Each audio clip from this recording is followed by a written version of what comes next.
Y vamos a ir inmediatamente al resumen de la clase. Este es un resumen que yo hago a la clase y eh, si ustedes leyeron los apuntes, el curso, eh, se van a dar cuenta que salen cosas, salen conocimientos relevantes, algunas cosas que yo creo que son importantes destacar. Así que si quieren van a tomando apuntes, si quieren van a ir tachando las cosas que son importantes, etcétera. Bien, hermanos, eh, ¿qué te parece si oramos al principio, hermana Sara? ¿Puedes hacer una oración? Amén. Amén. Bendito Dios y Padre, vamos delante de tu presencia, Señor. Te damos gracias, Dios mío, porque podemos acceder, Señor, a este conocimiento, donde podemos conocer cada vez más, Señor, en mayor profundidad, Señor, de ti, Dios mío, de tu historia, Señor, de redención. Te pedimos, Padre, que nos bendigas y que podamos aprender, Señor amado, de ti un poquito más. En el nombre de Jesús, el Señor. Amén. Amén. Bien, mis hermanos. Gracias, hermana Sara.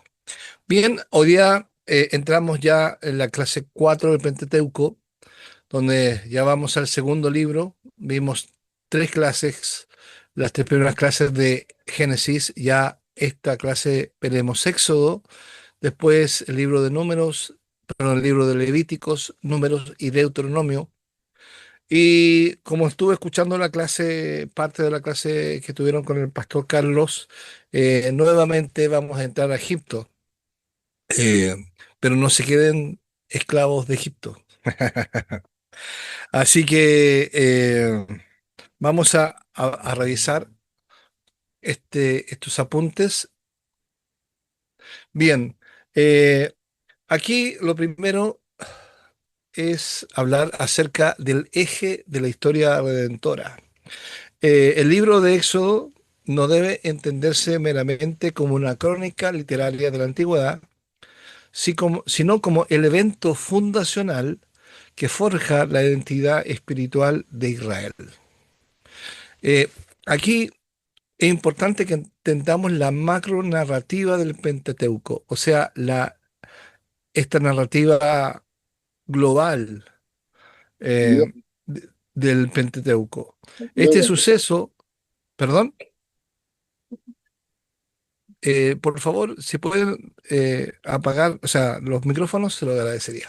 Dentro de la macronarrativa del Pentateuco, este suceso representa lo que el erudito David Sines define como el cumplimiento patriarcal de la promesa hecha a los patriarcas en el Génesis.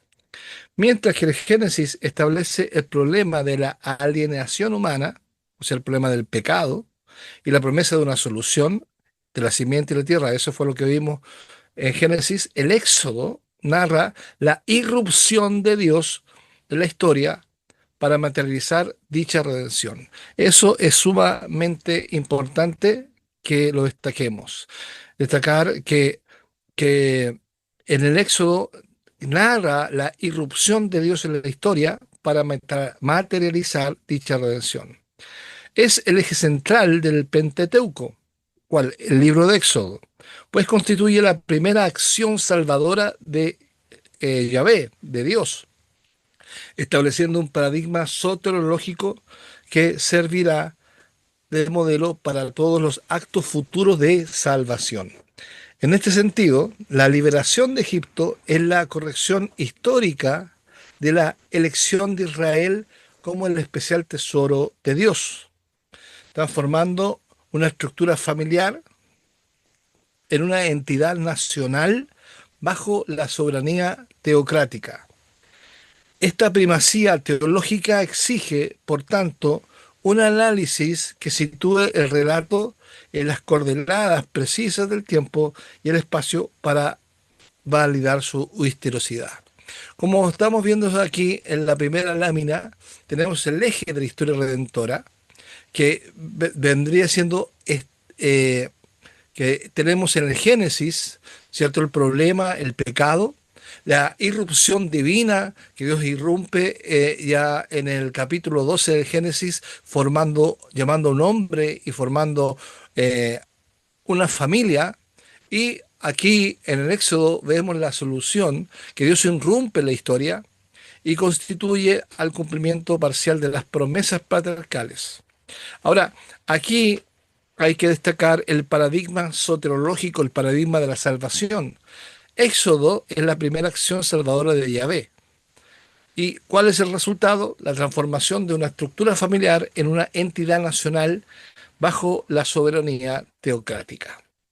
Y aquí, hermanos, vamos a ir al contexto historiográfico y lo que nos habla del imperio egipcio y la geopolítica del siglo VIII antes de Cristo.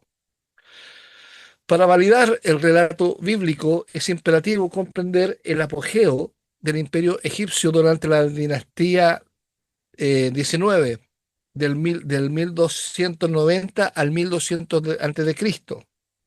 Aunque el texto bíblico omite nombres específicos de faraones, esta práctica responde a la función del autor del antiguo cercano oriente como un preservador comunitario de la tradición, más que como un cronista moderno interesado en la identificación política. Y aquí hay algo interesante. Tenemos el cronista, el autor bíblico, que funciona como un sapi de la boca de. Su rol es preservar justamente, hermanos, ser un preservador comunitario de la tradición y la teología. Por eso omite nombres políticos específicos de faraones, enfocándose en el conflicto divino. Y eso es el autor bíblico, pero el cronista moderno, los modernos, que son especialmente todos la alta crítica, ellos buscan identificación política y fechas exactas. El Éxodo no es una crónica literaria de la antigüedad, sino un documento fundacional que exige ser leído bajo las coordenadas precisas del tiempo. ¿Cuál, cuál es la edad de bronce reciente? Eh, Así que el trasfondo de la edad de bronce reciente ofrece una concordancia asombrosa. Bajo Ramsés II, del año 1290 al 1224 a.C., Egipto consolidó su dominio sobre Siria-Palestina, y la mención de la ciudad de Per-Ramsés, Tanis Cantir, en Éxodo 1:11, sitúa la opresión israelita en el corazón de la actividad de esta dinastía. El surgimiento de Israel se produce en un kairos divino, un vacío de poder resultante del desgaste por guerras entre egipcios e hititas, ejemplificado en la batalla de Cádiz, y la presión de los pueblos del mar. Este escenario, sumado a la inestabilidad interna en Canaán, documentada en las cartas de Amarna, donde se menciona la actividad de los Apiru, creó las condiciones sociopolíticas necesarias para que una nación emergente ocupara el territorio sin enfrentar a un imperio en su cúspide. Y esto es interesante, mis hermanos, hacerlo notar, eh, ya que la geopolítica del siglo VIII antes de Cristo nos habla eh, del norte, el sur y la costa, y este vacío de poder, que era la inestabilidad de Canaán documentada en las cartas de Amarna, como recién lo leía, y la conclusión es que Israel emerge en este escenario exacto sin tener que enfrentar a un imperio de cúspide militar. Entonces, y aquí, hermanos, eh, hablaremos unos minutos sobre la estela de Meneftá. Que lo que era una estela, un monolito de piedra erigido por el 13º hijo y sucedor de Ramsés II, contiene la primera mención extrabíblica conocida de Israel como una entidad étnica. El texto declara: que Israel está asolada, sin simiente está. Eso es lo que dice. Es un hallazgo importantísimo. Eh, el impacto histórico que tiene, que valida de manera incontrovertible que tras la liberación Israel ya era conocido por las autoridades egipcias como un pueblo diferenciado presente en la religión, en la región de Palestina. Este entorno político hostil no fue una coincidencia, sino que fue la orquestación soberana de la historia para permitir la transición de Israel hacia su establecimiento como nación. Y aquí, hermanos, encontramos el ascenso espiritual, la arquitectura literaria, por llamarlo de alguna manera, que nos habla de la complejidad de la narrativa del Éxodo. La narrativa del libro de Éxodo está diseñada para guiar al lector a través de una progresión física y espiritual, desde la degradación de Egipto, de la esclavitud, hasta el asombro de la presencia divina. Su estructura se organiza en tres tiempos, en tres movimientos, de manera lógica y dramática. El primero es la liberación en Egipto, que va de perdón, de Éxodo capítulo 1, del versículo 1 al 15, 21. Y la liberación en Egipto, donde tenemos el conflicto entre Yahvé y el panteón egipcio, que ahí lo tenemos en el primer punto, acá. Y después vamos al segundo hito, que es el peregrinaje por el desierto, que va del capítulo 15 al capítulo 18, que nos habla de la inclinación, que este periodo de prueba, de transición, y por lo tanto, donde ellos conocen a Dios. Ustedes recuerden que el pueblo que nació en Egipto era un pueblo que no conocía a Dios, solamente de oídas lo conocía. Entonces, este pueblo, aparte de Dios enviar plagas a Egipto para endurecer el corazón de Faraón, también fue la forma en que evangelizó, por llamarlo de alguna manera, al pueblo de Dios. Ya, eso es importante tenerlo claro, que cada una de las plagas, claro, contenía algo contra los dioses de Faraón, por supuesto, pero también hacía mella en el corazón de los israelitas. Y tercero, la revelación y el pacto en el Sinaí, que va del capítulo 19 del Éxodo hasta el capítulo 40, que donde nos revela la ley, el establecimiento del pacto, la ley y la morada de Dios. Eh, el bien. Esto es importante, hermanos, que ahí lo pueden sacar una fotito, etcétera. Bien, ahora veremos algo que sucede desde los primeros capítulos del Éxodo, en la destrucción de Egipto.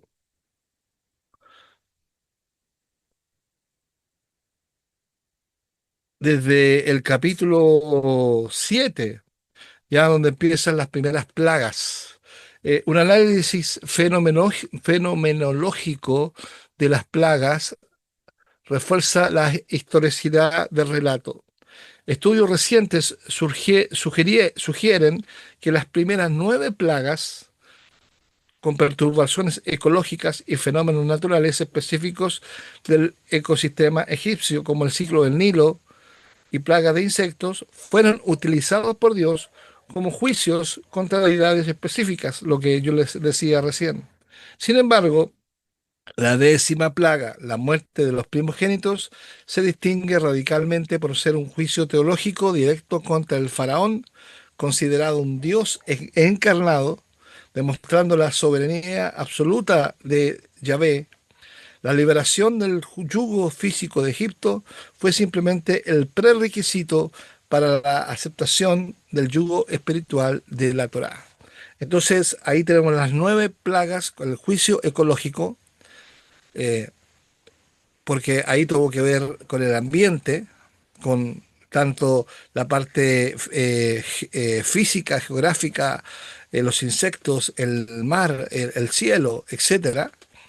eh, este ambiente, pero la 10ª plaga es un juicio teológico y eso también es importante de destacarlo.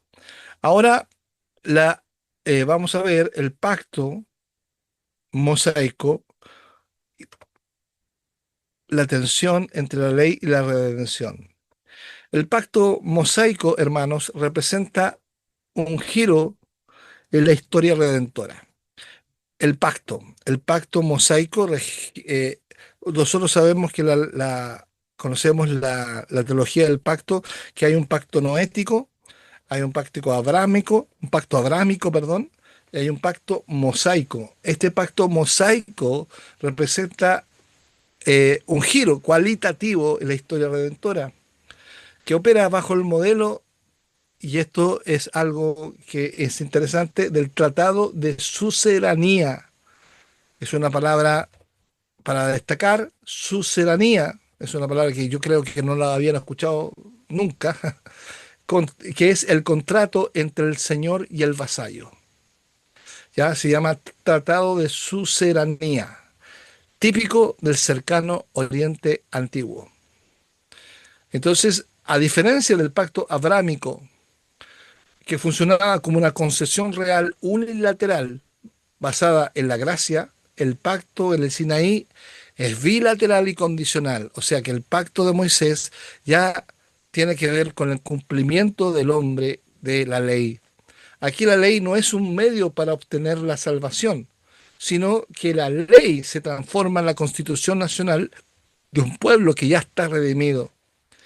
Este pacto facilitó la transición de una sociedad dimórfica, que es pastores nómadas, a una nación sacerdote organizada. Y aquí está un cuadro que lo tenemos, que es bastante gráfico, que nos habla del pacto abrahámico, del pacto mosaico, y nos muestra la tipología del pacto abrahámico, que la concesión de gracia, que era unilateral, o sea que solamente Dios concedía este pacto, pero en el pacto mosaico ya hay un tratado de sucedanía bilateral. O sea, ¿qué es lo que quiere decir? Que hay, que hay un, que hay un pacto entre un rey y un pueblo vasallo. La naturaleza nos habla de la promesa incondicional. El pacto mosaico nos habla de una ley y una constitución nacional. La condición en el pacto abrámico era basado en la fidelidad de Dios. En el pacto mosaico es condicionado a la obediencia de este pueblo vasallo, que es el pueblo de Israel. Y el rol humano, que el pacto abrámico es un receptor de fe, pero en el pacto mosaico es socio del pacto fidelidad. ¿Por qué es socio del pacto? Porque ya se operó la salvación por medio de la fe en Jesucristo, de la fe en la palabra de Dios. Así que la ley en el Sinaí no es un medio para obtener la salvación, porque la salvación ya se había extendido a todo aquel que creía en Yahvé, que creía en Jehová, que creía en Jesús en el fondo, sino que es la constitución cívica de un pueblo que ya ha sido redimido. Y aquí, hermanos, vamos a una paradoja interesante. Perdón, antes, sí, ahí tenemos el tratado de sucedanía, la sociedad dimórfica. Ahí está lo que yo estaba contando. Y ahora vamos a la paradoja de la presencia de Dios, el tabernáculo. El punto culminante del Éxodo es el tabernáculo, que introduce una profunda tensión teológica. La paradoja de un Dios trascendente y santo que decide habitar, que por localización, no por inmanencia, en medio de un pueblo pecador. Y aquí está la gran paradoja, que Dios siendo santo, Él habita en medio de un pueblo pecador. El tabernáculo garantiza que la presencia de Dios sea el motor de la existencia nacional. Se dice que el tabernáculo estaba al centro, ¿cierto? Y las tribus, estas que eran 12 tribus, habían tres tribus en forma de cruz. Una al norte, una al sur, otra al este y al oeste, y en la forma de cruz. Eh, lo cual lo hace muy simbólico. El tabernáculo entonces garantiza la presencia de Dios, que era el motor de la existencia nacional, transformando radicalmente la vida de los antiguos esclavos en una comunidad consagrada.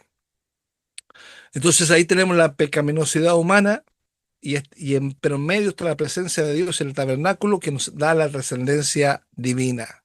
Nos habla de la tensión teológica, la solución, que en la inmanencia del tabernáculo funciona como una localización divina, que es el motor de la existencia nacional, y el propósito garantiza que la presencia de Dios transforme la vida de los antiguos esclavos a una comunidad consagrada y santificada. Hermanos, entonces aquí hay una síntesis teológica son interesantes. La lección 4, esta lección del Éxodo, permite concluir que el Éxodo es la concreción histórica de la fidelidad de Dios. Importante a destacar. Es la concreción histórica de la fidelidad de Dios y que es el cumplimiento parcial de las promesas. No es el cumplimiento total, porque el cumplimiento total lo tenemos en Cristo y en la consumación con la venida de Cristo, pero hay un cumplimiento parcial de las promesas. No es solo un relato de liberación social, sino es el establecimiento de los parámetros de santidad y relación que rigen toda la Biblia. Y aquí tenemos en este cuadro, paso 1, la mirada de Dios, que Dios ve la aflicción. Estamos en Éxodo capítulo 1, reconoce el pecado humano. En el capítulo 3 de Éxodo vemos la intervención que desciende ya para liberar juicio sobre los opresores de educación física, y acá es donde él se presenta en la zarza de fuego, ¿cierto? Después, ya en el capítulo 15, la presencia de Dios habita con su pueblo Sinaí, con su pueblo, perdón, que ahí está el monte Sinaí, el pacto que se da en el monte y el tabernáculo. Y todo esto apunta al cumplimiento definitivo. ¿Cuál es cumplimiento definitivo? Jesús es el cumplimiento definitivo. Este paradigma encuentra su cumplimiento final en Jesucristo, quien es el nuevo Moisés y el sacrificio pascual definitivo que otorga la victoria final sobre la esclavitud del pecado y la muerte.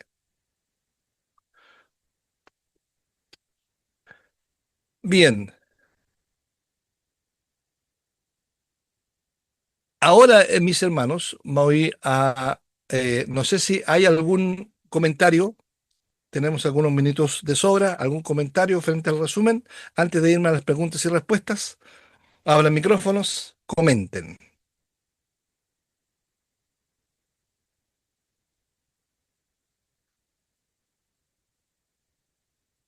Ya, pues hermano, aprovechen. Gracias, hermano Andrés, dice excelente resumen. ¿Algo del resumen que le haya gustado, que le haya llamado la atención de estos gráficos, que son muy bonitos por lo demás? Giovanni, César, Danilo, Eh, Giovanni. ¿Perdón? Sí, Sí, sí. dime.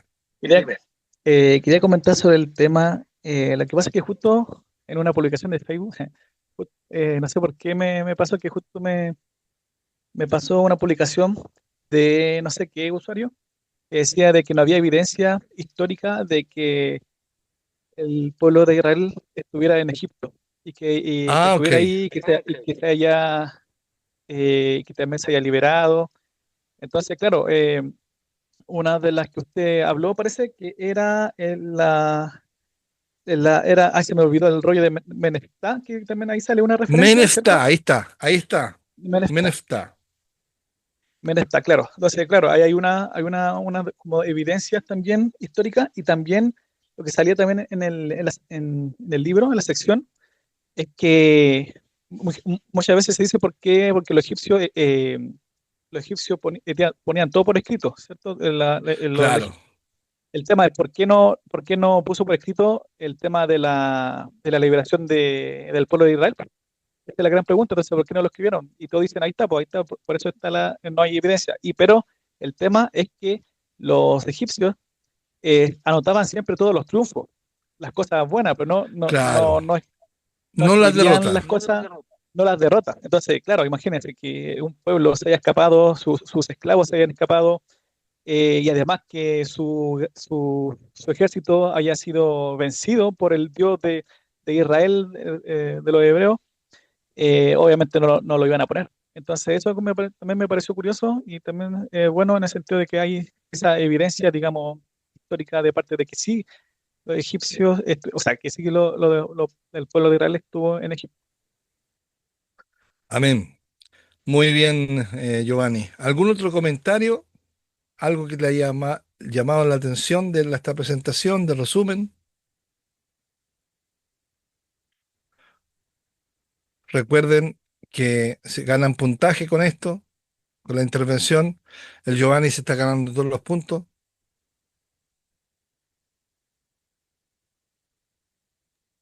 Hablemos de la suceranía. Ya, hablemos de la suceranía.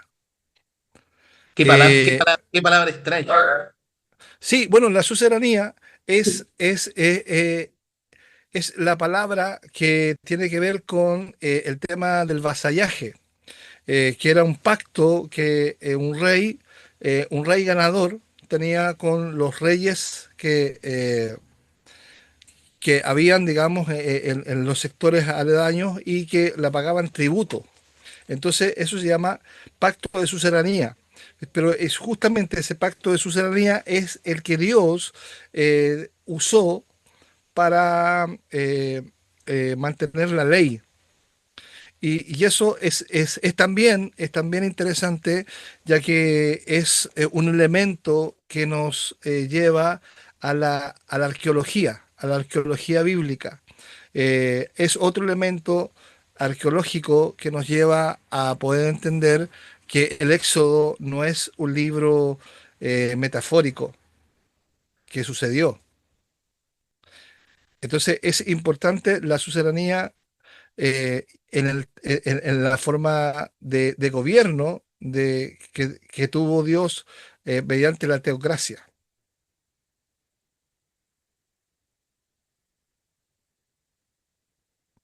Eh, ¿Alguien más?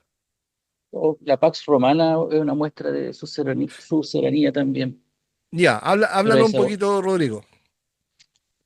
no, pues la Pax Romana ofrecían la paz, entre comillas, y lo dejaban ser y si rechazaban la paz, arrasaban con ellos. Entonces era una paz condicionada, a diferencia de la soberanía de Dios o del vasallaje. Claro, Y claro, obviamente los que aceptaban la Pax Romana pasaban a ser colonias de este imperio. claro. Y eso se transformó en distintos derechos también que se adquirían. Ahora, ahora, Sí, el pacto de sucedanía es mm, mucho más antiguo que la paz romana, por mucho más supuesto. antiguo. Sí, es una copia Y nomás. claro, es una copia de esto. Eh, ¿Pastor? bien, ¿Pastor? comentarios, sí, dígame. Sí, solo un punto que se me olvida también, no sé si también había leído en el libro sobre el tema de que los mandamientos en el pacto de Sinaí es muy Ya. parecido a los tratados de Hitita, de los hititas, Sí, también. Es que tenía la morfología, la forma, y la forma, pero sí. Sí. obviamente el contenido no, pues. Claro, sí, sí. Sí, es que tenía como mismo, como prólogo, siempre se presentaba como Justamente, el rey que tenía que, por haberlo salvado, se presentaba y ahí después salía lo... claro que sí. Sí. Eh, desde ese punto de vista, hay varios temas arqueológicos que apuntan al tema de la veracidad del Éxodo. Eh, yo yo no había visto que habían tantos hallazgos arqueológicos y hay muchísimos, hermano. Yo lo sabía, por supuesto, pero hay muchísimos, muchísimos que nos apuntan a que es verdad. Ahora nosotros los cristianos eh, eh, no tenemos que saber para creer, solo creemos nomás, pero que gracias de Dios hay que el conocimiento de estas cosas arqueológicas nos ayudan a tener una evidencia más razonable de la fe. Bien, ¿algún otro comentario para pasar a las preguntas? Dios hizo un pacto sucedáneo con el pueblo de Israel. ¿Cómo dice? Si Dios hizo un pacto Ya, de sucedanía con Israel, claro, claro que sí. Y fue este pacto que fue la ley, que Dios le dio una ley y la ley se tenía que cumplir. Por eso que es interesante, es interesante. No es el pacto de gracia, pero se parece al pacto de obra, ¿cierto? Se parece. Entonces mucha gente dice, oh, es pacto de obra o pacto de gracia. No es pacto de gracia, pero es donde Dios prueba a su pueblo y justamente nosotros tenemos ahí en Romanos capítulo 3 la respuesta. Vamos a la Biblia. Romanos capítulo 3 versículo 19. ¿Quién lo quiere leer, hermanos?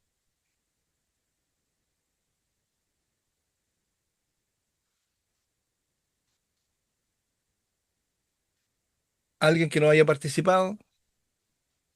Que lo lea.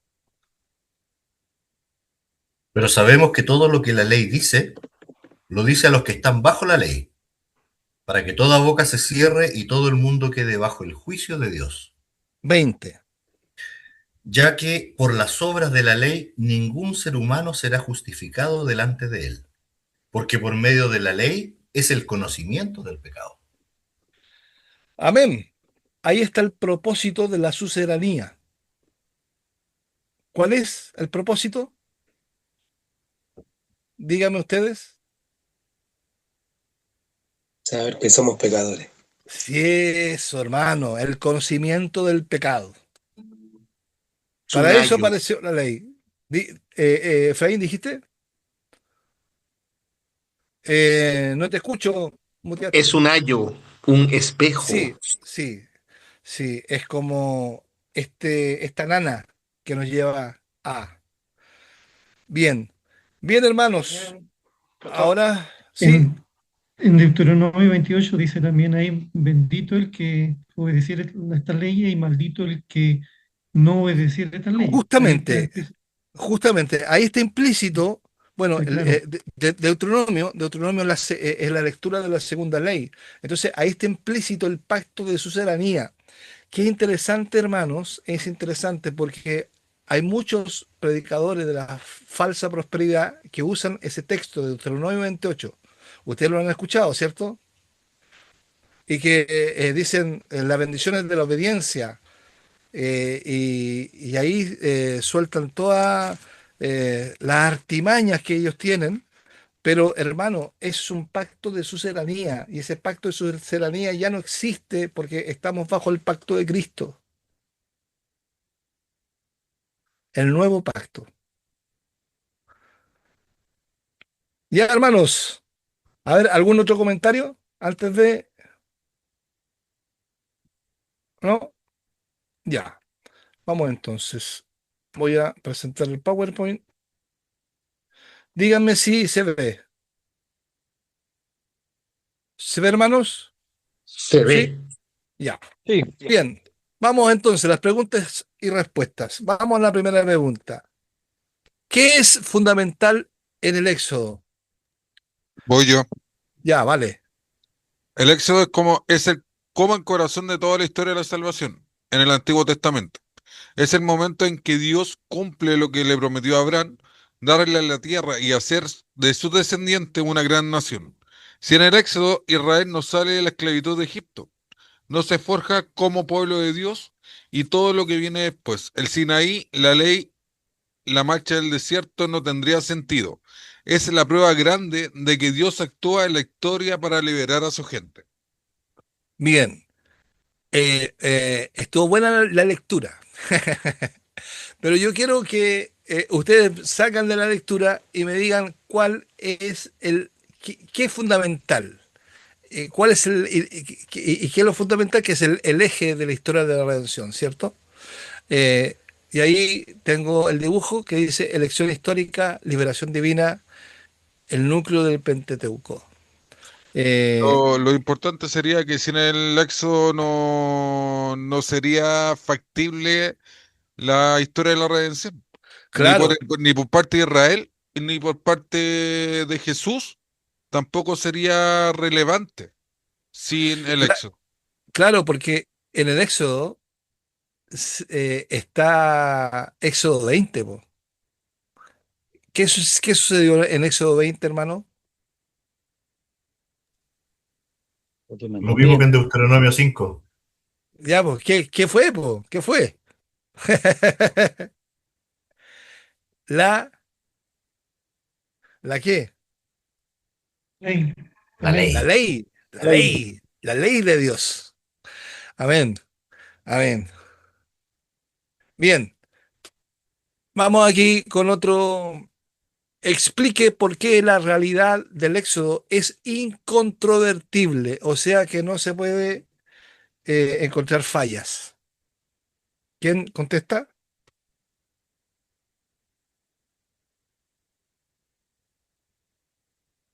Rápido, rápido. Yo, Ya, ya, hermano. porque se encontró evidencia documental de el pueblo egipcio haciendo alusión a el pueblo de Israel en la estela de Meneftá. Así es. Los costumbres, títulos, esclavitud semita, nomenclatura, todo eso está documentado. Es una evidencia indirecta abrumadora. Eh, Eso. Bien, hermanos. Tercera pregunta. ¿En qué está centrado el libro de Éxodo? Y se podría agregar que también Ya, Kitchen y Albrecht confirman que los detalles y los nombres de la ciudad como Pitón y Ramses y la sí, ruta del desierto encarga perfectamente la historia del nuevo egipcio, de la historia, en la época del imperio nuevo egipcio, como el de Ramsés II. claro. Sí, es así. Bien. Vamos a la tercera. ¿En qué está centrado el libro de Éxodo? Vamos, vamos. ¿Quién? Ah, ¿a quién no he escuchado? ¿Quién no ha escuchado? Alejandra Silva, ¿está? ¿Me lo puede contestar usted, Alejandra Silva?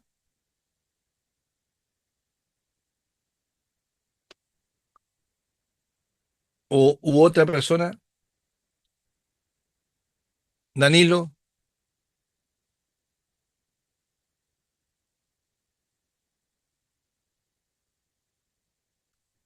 Ya, pues Dani. Yo, Pastor César, Ya, César, buenas dale. noches. ¿En qué Buenas está noches. centrado el libro? El libro se centra en dos hitos de importancia crítica. Uno, la liberación de la esclavitud en Egipto mediante la acción salvadora de Dios. Y segundo, el establecimiento del señorío de Dios a través del pacto en el monte Sinaí. Muy bien. Capítulos del 1 al 18 y 19 al 40, respectivamente. Y ahí está importante, hermanos, si nosotros podemos definir el libro de Éxodo, lo podemos definir en dos partes. Del 1 al 18 nos habla de la esclavitud, la liberación de la esclavitud, y del 19 al 40, el establecimiento del pacto con Israel. Son los dos hitos del Éxodo. Bien, hermanos, vamos a la otra pregunta. Explique el estudio reciente que indica que las 9 plagas concuerdan con los fenómenos naturales de Egipto. Pastor, yo. Sí, ya. Y así, el estudio mencionado indica que las plagas no niegan lo sobrenatural, pero pueden corresponder a fenómenos naturales propios de Egipto, el Nilo, el clima, las plagas, etcétera. Y eso demuestra que Dios usa medios naturales bajo su control soberano y las plagas tienen coherencia ambiental y progresiva, como usted lo había dicho. Por ejemplo, cuando la lluvia excesiva trae microorganismos volviendo al Nilo rojo y matando peces, y después las ranas son infectadas, huyen hacia afuera, y después del agua estancada crían mosquitos y así. Se va destacando, es un ciclo natural. Es una reacción en cadena ecológica, Cadena, como dice ahí el... Claro. Ahora, el milagro no reside en la imposibilidad biológica, sino en la severidad inusual. Y eso es que fueron seguidos, uno tras otro, y donde Moisés lo anunciaba y venía. Y La, la la única, la coincidencia, única excepción, la única sí, excepción fue el de la muerte de los niños. no, claro, porque te acuerdas que hablábamos de 9 plagas que fueron ecológicas y la 10ª plaga fue la plaga teológica. ¿Alguien Claro. estaba hablando? ¿Alguien hablaba? ¿No? Bien, vamos entonces a la próxima pregunta.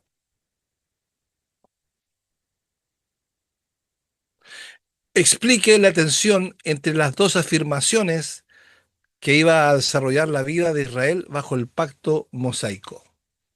¿Quién la tiene? Yo, pastor. Ya. La tensión es esta, que por un lado el pacto ofrecía bendición y una relación especial con Dios, pero por otro lado incluía una amenaza muy seria.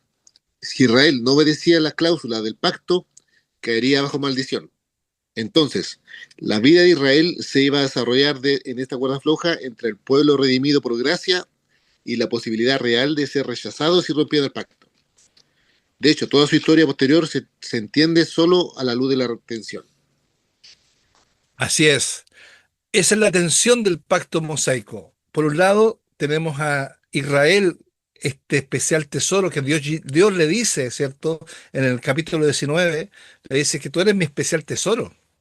Pero este especial tesoro recibe la maldición y rechazo que tienen ante la ley de Dios, ante el incumplimiento del pacto.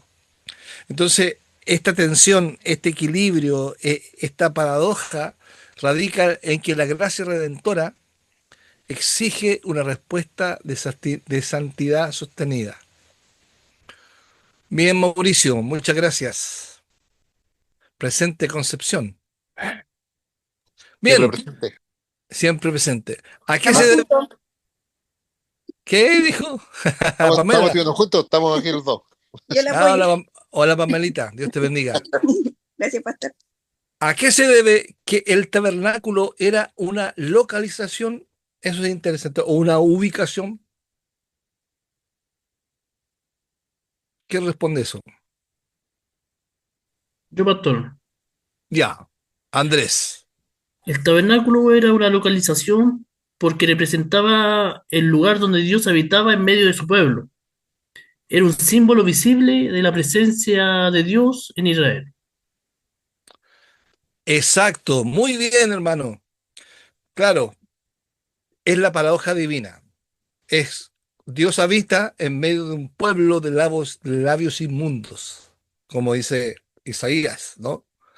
Eh, Dios habita en medio de este, en medio de este mundo, habita por medio de su Espíritu Santo en nosotros. Eso es el tabernáculo. Es una ubicación y que ahora esa ubicación está en nosotros. Bien, y aquí voy a dejar a algunos que quieran eh, decir quién le hizo meditar más del Éxodo 21 al 40.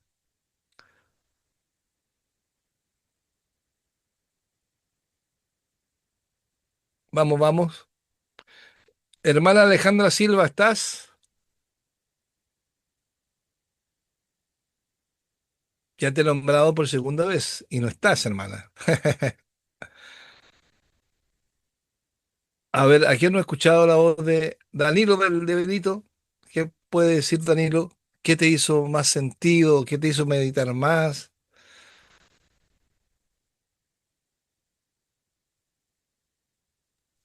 Estoy medio resfriado, por eso no contestamos. Ya, dale. Eh, bueno, lo que me mueve más el corazón es el sistema del tabernáculo, como habla. Me tocó delante que era el pecado de la humanidad y Dios ahí al medio y después nos hace santos. Es algo que tocó mi corazón. Delante tocó mi corazón cuando dijo que eran salvos y Dios hizo que obedecieran su ley y todo. Y ahí me quedé como, me quedé ahí. Claro que Pero sí. estoy bien tocado así en ese sentido, casi toda la clase, de, de lo que hace el Señor con nosotros. Así Amén. que eso. Bueno, bueno, eso es importante, hermano, ¿no? Sí. Este estudio no es un estudio solamente intelectual, sino que hay algo que tiene que bajar al corazón, ¿cierto? Y Mm. afectar nuestras emociones. Y eso es lo que pretendemos. Así que si se larga a llorar, aleluya, aleluya. Ahí hablamos en lengua, zapateamos un ratito. Eh, a ver, ¿quién Pastor, no ha...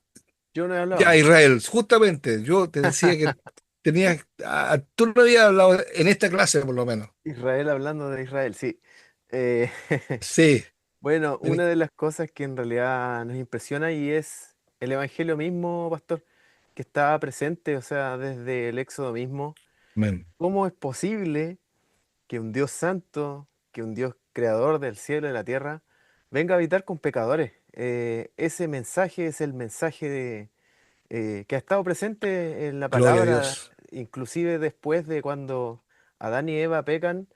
El Señor provee por misericordia su bondad, su amor, y eso se demuestra en todo momento, o sea, desde el momento que decide hacer un pacto con Abraham, desde el momento en el cual nos vemos en Egipto, que el pueblo está saliendo, en el momento en el cual Dios les entrega la ley, porque obviamente uno a veces romantiza la ley y a veces toma las películas y todo, pero realmente que Dios tome un pueblo no significa simplemente listo, te saco de Egipto y hasta ahí llegas, sino que directamente Dios se preocupa del pueblo. ¿En qué sentido? De que es un pueblo que no era un pueblo particular, no era un pueblo importante, no era un pueblo que fuera de una... Y el otro día lo hablábamos también, Pastor, yo escribí acerca de eso, y que se Sí, cumple en realidad en todos. Cómo Dios se preocupa del pueblo, cómo Dios les entrega la ley, o sea, les entrega orden. Les dice, ustedes no pueden tener las costumbres que tienen los otros pueblos, ustedes no se pueden comportar de esta manera, no pueden hacer sacrificio, rendirle sacrificio a los ídolos, y todo eso obviamente es por misericordia.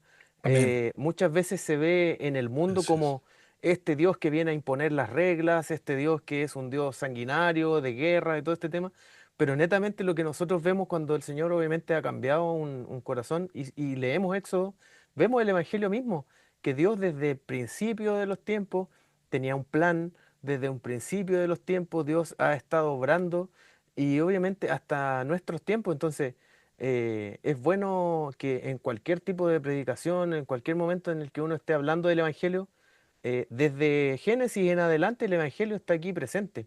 Es Dios mismo morando con los pecadores. Amén. Muy buena reflexión.